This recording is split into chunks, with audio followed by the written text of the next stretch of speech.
Welcome back to Popcorn Movie Recaps. Today we will go over a comedy, drama film from 2019 titled Go Back to China. Note there are spoilers ahead. Please watch and enjoy. In California, Sasha is trying to find work as a fashion designer. After graduating from college a year ago and having been to dozens of interviews, she still hasn't gotten any luck because of her lack of experience. Sasha never really needed to work since she's living off the trust fund set by her dad, of which she's already spent half on various luxuries. Her divorced mother May supports this lifestyle, but wishes Sasha would pick up her father's calls. Sasha refuses though, because her father always forgets her birthday and other important occasions. He only calls when he wants to convince her to move back to China to work in his toy factory. One night, after partying with her friends at the club, Sasha discovers she can't cover the bill because her card has been declined. Her friends don't mind paying for her since she's always been so nice to them, but Sasha still rushes out of the building to call her father Teddy, who confesses this wasn't an accounting mistake. He blocked the card on purpose. He's also blocked her access to the trust fund because he's effectively cutting her off unless she comes back to China to work in the family business. If she does good work for a year, then he'll give her the money back. However, Sasha turns him down again, claiming she'll find a job and pay for things herself. Later at her home, Sasha's friends wonder why she's against going to China, since working for a year to gain access to a huge trust fund doesn't sound so bad. Sasha confesses she has a bad relationship with her dad because when she was little, she discovered he had a whole other family before her and May, and one day her half-sister showed up asking for an explanation. To avoid trouble, Teddy sent Sasha and May to live in California and basically just left them here. She used to see him only once a year, and afterward not even that because he knocked up a girl in his factory. Sasha begins looking for any kind of job even if it isn't related to fashion, but she won't be hired even for the lowest of positions. Things get more complicated when she can't pay rent anymore, and to make matters worse, Teddy cuts off May's alimony too. Having no other choice, Sasha flies to China to take her father's deal in his factory in the very small town of Shenzhen. When she arrives, an employee picks her up because as usual, Teddy puts work over his family. It's shocking to see what a fancy house Teddy has nowadays, and after the maid takes her to her new room, Sasha tries to take some selfies to show her friends, but her social networks are blocked in this country by the government. Sasha rests until it's time for dinner when she gets to see her half-sister Carol again, who came specifically to say hi because she lives in a small place that she pays with her own salary. Teddy introduces her to two more half-siblings, Christian and Dior, who usually live with their mother and stepfather but came today to see Sasha. During dinner, Teddy makes Sasha sit next to him, a place that usually belongs to Carol, and he explains he renovated the house 5 years ago because he's always dreamed of having all his children under the same roof. There are also two more people at the table, Lulu and her brother. Teddy explains Lulu takes care of him and that her bringing her brother to live with them was part of the work deal, but it's obvious that he doesn't want to admit Lulu is his lover. Sasha gets angry over the fact Teddy will provide for his lover's brother and not his own daughter, so she stomps out of the room. Carol goes to talk to her, explaining that in the early days, she used to have many fights with Teddy too, especially because he told her she couldn't be his daughter if she didn't work for him. He's mellowed out since then, though Sasha can't see how. Carol also confirms Lulu is Teddy's lover, but she isn't wife number 4. Teddy has learned his lesson, and it's easier to keep them around as helper girlfriends than to pay alimony to ex-wives. The next morning during breakfast, Sasha has to watch how Teddy yells at the maid just because she ran out of eggs, and then Lulu puts the shoes on his feet as if he was an invalid. On the ride to the factory, Teddy only talks about business, and as soon as they arrive, he's already yelling at employees over small mistakes. Carol has prepared a nice desk for Sasha next to hers at the office, but Teddy doesn't want her to start there. First, Sasha will experience the assembly line. After a long day of putting plush animals together, Teddy pays her the equivalent of $15, which is what the other assembly employees earn. Since she's living with Teddy and eating his food, Sasha gives the money to another employee that needs it more. Then, Teddy takes Sasha to have dinner at a local humble restaurant, leaving Carol behind to finish preparations for a meeting. Teddy wants her to experience how little he could eat when he was young because she was lucky to have a dad to pay for her studies, but Sasha thinks paying for your children's education is the bare minimum, and Teddy should put this much energy and dedication in spending time with his family. During the weekend, Sasha is bored of TV, and she still can't access social media. Teddy is away playing golf, so Sasha accepts to spend time with Lulu, who takes her to a salon that gives them wonderful massages and teaches her how to use the local social media. Lulu confesses she hates doing nothing, but Teddy doesn't let her have a job because he should be her only one. It would be difficult for her to get one anyway because Lulu never finished school, so taking care of Teddy is a good option because she can bring over her brother, who was born illegally under the only one kid per family rule. Once Teddy finishes his studies, Lulu hopes she can work in the salon again, and Sasha begins seeing her with more respect. Sometime later, Sasha begins attending the sale meetings with Carol and Teddy. A client that usually makes big orders only makes a small one this year, claiming that Teddy's toys aren't as wonderful as they used to be. Once the client is gone, Teddy calls the designers to yell and throw toys at them for humiliating him before ordering them to work overtime to create a new Christmas collection. Afterward, Sasha goes to see the designers at their office to see what they're doing, and she notices they're still doing the same old traditional designs that were called boring mere minutes ago. She throws some ideas at them, yet they don't understand her, and when she tries to use Google to help them see the concept behind design terms, she finds it blocked. Sasha realizes then that the company has boring designs because the designers don't have access to the outside world to learn about trends, so for now, she draws her ideas herself for them to use as guides. Then, Sasha goes to see Teddy to ask permission to take the designers to Hong Kong for market research, and Teddy accepts. Carol gets frustrated because she offered the same idea years ago and was turned down, but now Teddy is finally trying new things simply because he lost sales. Sasha takes the designers to Hong Kong and they have a wonderful day together learning about the incoming trends. During lunch, the designers are shocked to taste the wonderful hamburgers, because what they eat at the factory is as bad as prison meals. Sasha can't understand how they've been working so many years with Teddy in these horrible conditions, and the guys explain they're happy to just have a job because they couldn't do this in the Philippines, which is the place they come from. Teddy paid for one of the guys' treatments for his sick mother, and hired the second designer even when he just needed one to give him a chance. Unfortunately, their kids are still back in the Philippines with their grandmothers because daycare in China is very expensive. Most people in the factory see their children only during New Year. The next day at the factory, Sasha spends more time with the designers to help them with the new ideas. When lunch break comes, she turns down going with Carol and Teddy to a restaurant and eats in the canteen like everyone else, confirming the food is awful. Sasha learns that there used to be fruit too and it got cut off, also that Carol never socializes with the workers. At the end of the day, Sasha convinces Teddy to add the fruit to the menu because it would help the morale, and the workers adore Sasha for it. The following day, Sasha and the boys present the new designs to Teddy. They're far from traditional and Carol is skeptical, but Teddy gives in when he remembers the last client wanted new ideas.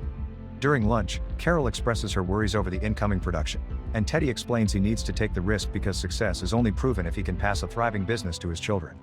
Carol thinks that this philosophy just puts a lot of pressure on his children, but Teddy dismisses her thoughts. The next client to visit the factory is Margaret from the very important gift chain Dahlia's, who at first ignores Sasha's designs for not being traditional. However, Sasha cuts in and offers an excellent marketing speech that makes Margaret change her mind and make a huge order of the new designs. After the meeting, Teddy congratulates Sasha on her initiative and lets her take care of Dahlia's account, which bothers Carol because she had been taking care of that one for years. In the evening, Carol and Sasha go to Hong Kong to celebrate. Over drinks, Sasha learns that Teddy had had many girlfriends while still married and had to pay for many abortions. Carol also confirms Teddy was still married to her mom when he met May, so both girls had been in the dark about the other family and were dumped in the USA when everything blew up. They lament not having been closer to Sasha when they were younger, but they're glad to reconnect now. Sometime later, Teddy gives Sasha a check with the rest of her trust fund. Sasha doesn't feel she's earned it, but Teddy assures her she's grown a lot since she's arrived. The next day, Sasha gets a sample from Dahlia's order and decides to change the toy scarf for something with sequins. The worker warns her changes shouldn't be made this close to production and that this fabric was forbidden by Teddy, but Sasha assures her she can trust her orders. The following day, Dior and Christian come to stay with Teddy and Sasha for a few days because their mother is going to the USA to have her new baby. There is a parent-teacher conference at school soon and Dior wants Teddy to go, but Teddy doesn't even know what that is. He wants to send Sasha in his place, but then Dior begins crying because his dad never goes to any school activities, so Teddy gives up and accepts to go. Sometime later, they find out that Sasha's collection failed testing because the sequins are a potential choking hazard. Teddy is furious, and Carol yells at an employee for not letting her know about Sasha's changes since they knew about the fabric.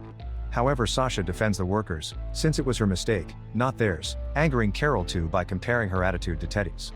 To solve the issue and avoid extra work, they end up sending a toy with the original scarf for the test, which is only a formality and the actual toys they sell have the new scarf anyway. A few days later, Dior shows up at the factory and makes a scene during a sales meeting, furious because Teddy sent Carol instead of going to the conference himself. Instead of talking to her, Teddy sends Carol and Sasha to take care of her while he stays with a client. The girls take Dior to another office and try to teach her that just because Teddy yells around the factory she shouldn't be doing the same.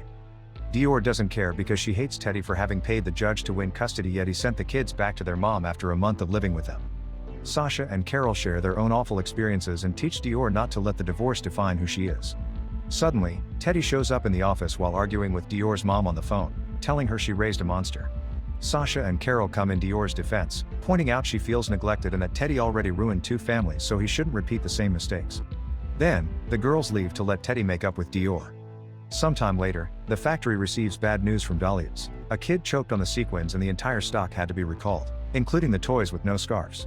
Now the factory is on Dahlia's blacklist and won't ever do business with them again. Furious, Teddy begins yelling at Sasha for ruining his business, ignoring Carol's attempts at defending a poor newbie's mistake. Teddy thinks Sasha did it on purpose to close the factory because she never wanted to work here and she thinks he treats the workers badly.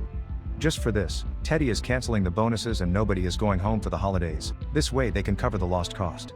Teddy also calls Sasha useless and a disappointment, wishing she had never come in the first place. Hurt, Sasha goes back to the house to pack her things. Carol comes to see her, asking her not to react harshly because Teddy didn't mean it. He just likes to yell when he's angry. Sasha can't understand how Carol can defend him. So Carol explains this was supposed to be her last year and she only stayed more time because Teddy wanted her to train Sasha. If Sasha leaves, Carol won't be able to go. Sasha calls Carol out for not seeing how Teddy has been manipulating her. She's a grown woman and nothing is stopping her from leaving whenever she wants. Offended by the truth, Carol says she's been doing what's necessary for the sake of the family and accidentally confesses she had been the one to give Teddy the idea of cutting Sasha off to make her come because she wanted Sasha to suffer what she's been suffering the last 10 years. Teddy had threatened to disown Carol if she didn't take over the factory as the eldest daughter, and Carol is convinced he always liked Sasha more. However, Sasha tells her to get over it, because Teddy had treated them both badly, and now she's even more hurt because her favorite part of this job was reconnecting with Carol, yet it turned out to be just a petty revenge plot.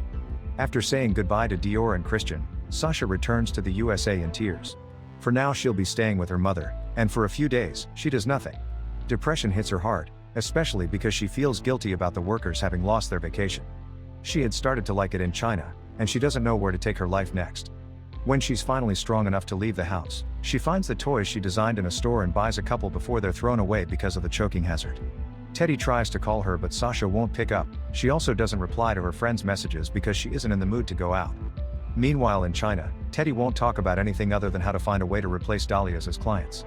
Carol finally snaps and tells him she wants to have a normal conversation with her father. When Teddy tries to reflect saying his job is just his responsibility towards the family, Carol calls him out, pointing out that being a responsible dad would include not cheating or abandoning his family in the first place. Carol points out all the ways Teddy hurt her, including the fact he treats her like an employee and not a daughter, and finally quits. A few days later, Sasha's friends get tired of not getting an answer from her and show up at her home. Sasha confesses she had been embarrassed to show her face, but her friends tell her she should be proud of her work because it's great. If the only issue is the scarf, then they could simply cut it off. The girls then get an idea. They know of a very important toy influencer on YouTube that could review the toy, and with all the followers asking for these designs, they could make Dahlias change their mind. A week later, Margaret calls Sasha to her office to have a meeting. The YouTube plan had been a success, and now all the stores are asking for huge restocks. To avoid PR drama, Margaret accepts to sell the toys again, but the factory will have to cover the hours of cutting off the scarves. Sasha accepts the deal and before she leaves, Margaret offers her a job in the company because she thinks Sasha is very talented and now has the experience. While Teddy begins feeling lonely in China, Sasha begins working for Dahlias. One afternoon, she gets a visit from Carol, who apologizes for everything that happened and explains she's finally in charge of her own life. Sasha apologizes too and the sisters become friends again. Sometime later, Sasha travels back to China on a pre-sourcing trip for Dahlias and uses the chance to visit the factory. Sasha and Teddy apologize to each other, and after Teddy congratulates her on her new job, he confesses he found a way to pay the bonuses anyway. Morale is still low, so Sasha donates the money from her trust fund to provide on-site childcare in the factory. Teddy doesn't want to accept because this is working time, not personal time, but Sasha changes his mind when she points out Teddy already sacrificed his own family and the workers shouldn't go through the same. After announcing the big news, Teddy and Sasha go out for lunch. Teddy tells her she's proud of her because the reason he made her come had been to gain experience, not for his own business, and that's more valuable than a trust fund. He would love it if his daughters took over the factory, but if they don't want to, he'll learn to live with it. As a compromise, Sasha offers to work as a freelancer, occasionally sending her father new designs, and Teddy accepts. Please like and subscribe if you like these types of videos, so we can continue bringing you more. Thanks for watching.